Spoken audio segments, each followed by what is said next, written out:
warning before you listen. This epic is not for children, nor for the faint of heart. We retell the ancient Greek myths as they were born, unfiltered, unsoftened. Scenes of violence, curses, betrayals, and a hunger for power that shows no mercy. Given the many conflicting versions of the Titan War, the events have been rebuilt to complete the missing pieces. Here, we tell the myth as it was meant to be told. Sources and references are listed in the episode description. Chapter 76. From the War of the Titans, Clash of Weapons, and the Fall of Time. A return unlike any return. When the storm takes the names of gods. Zeus, Poseidon, and Hades.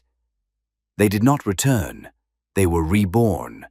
No time was announced, no drums were beaten, but the earth trembled. In a camp that had become a shadow of ancient screams, where mud turned into a mirror of despair, and godhood became a faint wound upon the brow of patience, they arrived. No, they didn't arrive. They surged into existence like a prophecy taking its first breath. Poseidon returned. But it wasn't the earth alone that shuddered. The entire horizon seemed to bleed awe. He did not walk. The sea carried him. Waves pulled back and sands flattened, as if dreading to offend his footsteps. He didn't tread on soil. He walked upon the memory of oceans. The trident wasn't in his hand. He was the trident. He was the tide. He was the earthquake that had waited thousands of years to be unleashed. Around his body gathered a deep blue aura, not the color of water, but the color of the sea when it decides to devour the coast without leaving a trace. Those who saw him did not ask, "Where has he been?" They felled the silence that walked with him. One soldier, without lifting her head, whispered, "This is not a return. This is a flood, declaring the earth has a new master." Then came Hades, not as a shadow, not as a tale whispered at the edge of night, but as a soundless force that made hearts quake.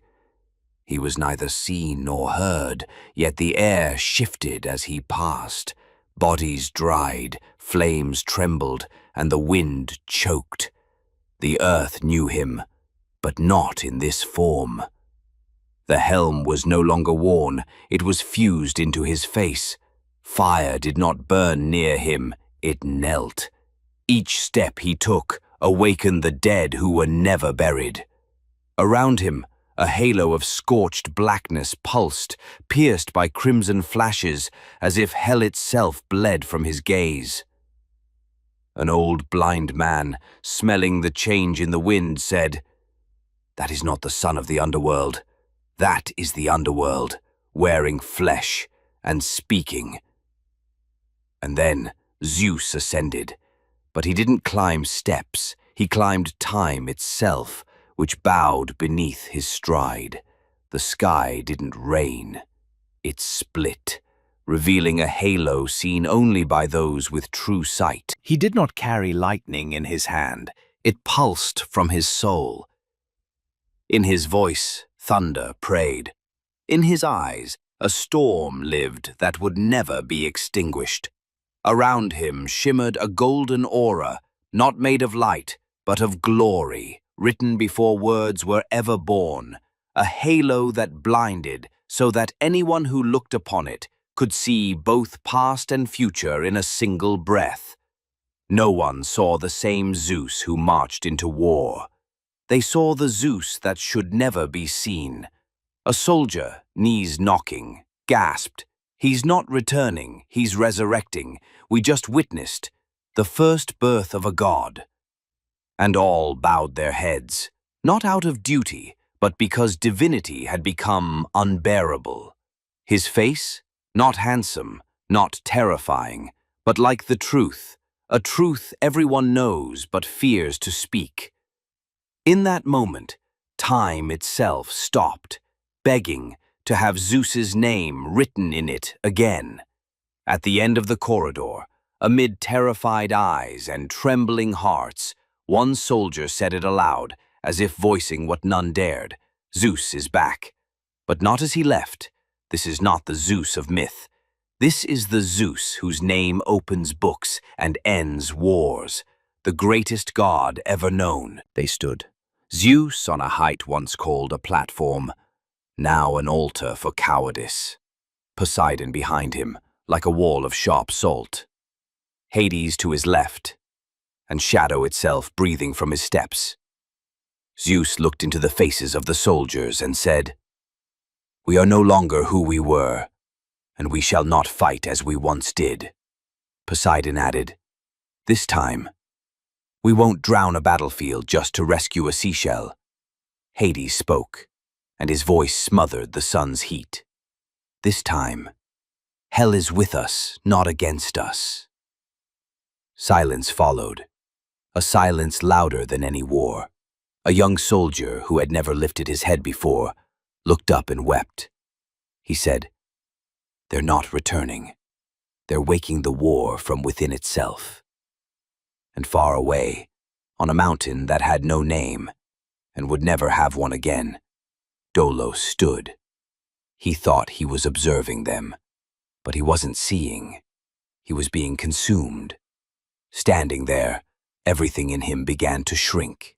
His skin, his voice, even his bones, as if they wanted to escape.